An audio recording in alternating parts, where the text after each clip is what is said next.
Usualmente cuando se nos presenta un personaje que a todas luces parece perfecto, genera una sensación de desconexión rápida porque no hay nada con lo que podamos empatizar con él debido a que su sola presencia denota arrogancia e incluso insolencia en algunos casos. Y al ver la presentación de Apolo, lo único que pude pensar en mi mente es que tan solo me están presentando a la versión 2.0 de Poseidón que no va a pasar sin pena ni gloria. Ya que literalmente las primeras frases de Apolo lo único que denotan es que parecía un dios narcisista que simplemente lo tenía todo. Pero honestamente, me alegra muchísimo que me haya equivocado a tal punto de que me retracto y me arrepiento profundamente de haber tenido una visión tan superficial de un dios que hasta la fecha tiene el mensaje más hermoso de toda la obra, ya que a este solo le bastó una única frase durante su presentación para dejarnos muy en claro la clase de persona que era. Porque lejos de burlarse o menospreciar el esfuerzo de sus pares e incluso de los humanos, este los alaba y les muestra su respeto y admiración al dar todo de sí en esa arena sin importar el resultado, ya que increíblemente, por muy raro que parezca, ese dios que parecía perfecto e inalcanzable, irónicamente se convirtió en uno de los dioses más humanos con diferencia de toda la obra, debido a que este no se burla y no menosprecia el esfuerzo y la dedicación que le lleva a los humanos superarse a sí mismos, porque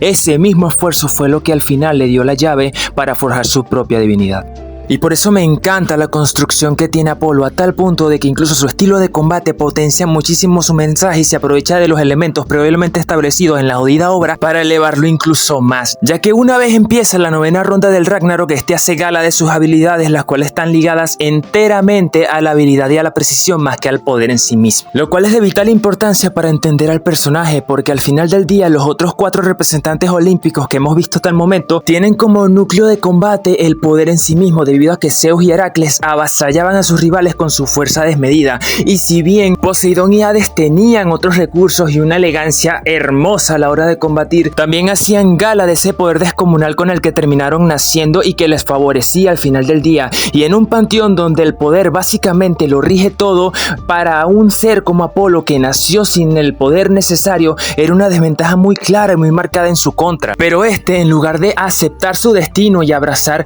ese puesto literalmente simbólico que no significaba nada debido a que era un dios menor, a través de su astucia y de su intelecto decidió por sí mismo conocerse, entender su fortaleza y minimizar sus debilidades usando sus hilos y su estilo de boxeo para crear un estilo de combate que lo hiciera resaltar incluso entre aquellos que lo superaban ampliamente desde el momento en el que nacieron. Y es precisamente por dicha lucha que entiendo su bendita reacción en el momento en el que empezaron a dudar de si podía o no enfrentarse de frente a Leónidas, porque al final del día están dudando de aquello que tanto esfuerzo le tomó construir. Y aquí voy a hacer un pequeño paréntesis porque debo desahogarme, porque volví a verme el bendito enfrentamiento y volví a ver una escena que en lo personal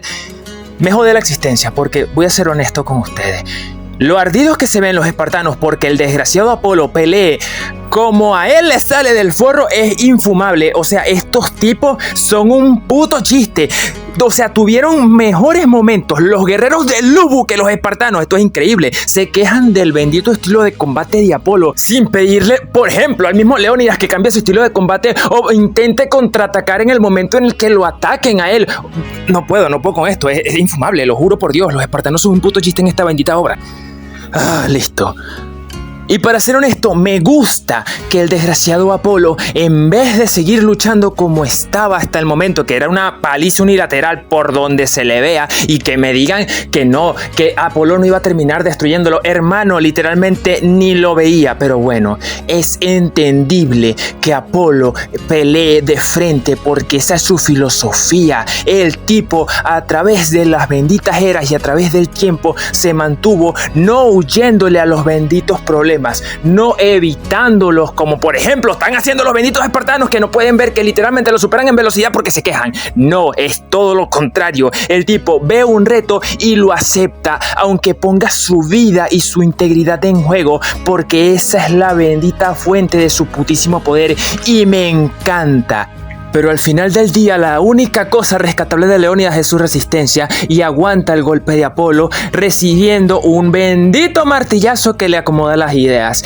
Y lejos de ser un personaje simplemente plano, ególatra y narcisista, en lugar de menospreciar y echar por bajo el bendito logro de Leónidas que fue resistir su ataque final, lo alaba y se da cuenta de que es una persona a la altura y va a luchar con todas sus benditas fuerzas en esto. Y por eso es que nos pega tan fuerte después el bendito flashback de Apolo. porque nos cuentan la verdad y la belleza que tiene el alma de Apolo en general, porque ese tipo que al final del día se consideraba el dios más hermoso es por mucho el dios más empático que existe, porque al encontrarse con Pitón, este no ve una bestia horrenda que debe ser exterminada sin razón y sin ningún tipo de consecuencias, tan solo por su aspecto físico. Ve a un ser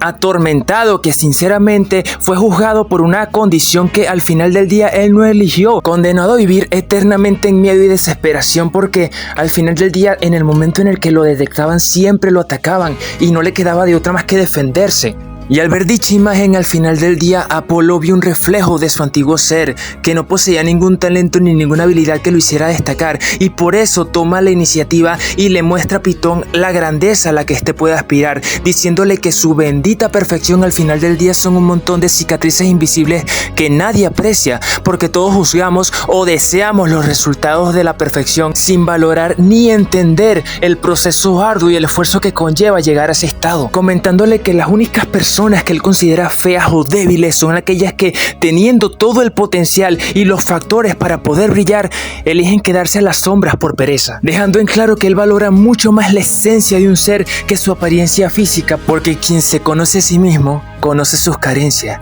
quien se conoce a sí mismo conoce sus debilidades, quien se conoce a sí mismo no le teme al cambio,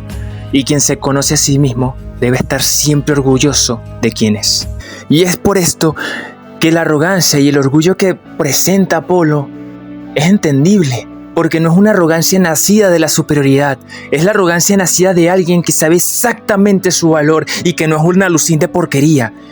Es la arrogancia y el orgullo de alguien que sabe exactamente cuánto le costó llegar a ese punto y sabe exactamente cuánto vale. Y ya con la ronda decidida, Leónidas cae y Apolo evita que caiga de rodillas, manteniendo la dignidad del rey de Esparta, comportándose a la altura de la situación y diciéndoles claramente que fueron las personas más hermosas y más valientes que tuvo el placer de enfrentar y que nunca los va a olvidar. Y en el momento en el que se está despidiendo de absolutamente todo el mundo, hay un momento que me encanta, porque define enteramente lo que es Apolo, ya que le dicen que vaya rápidamente a la enfermería para que esa horrible cicatriz que le quedó en la cara no sea permanente, pero este se niega diciéndoles que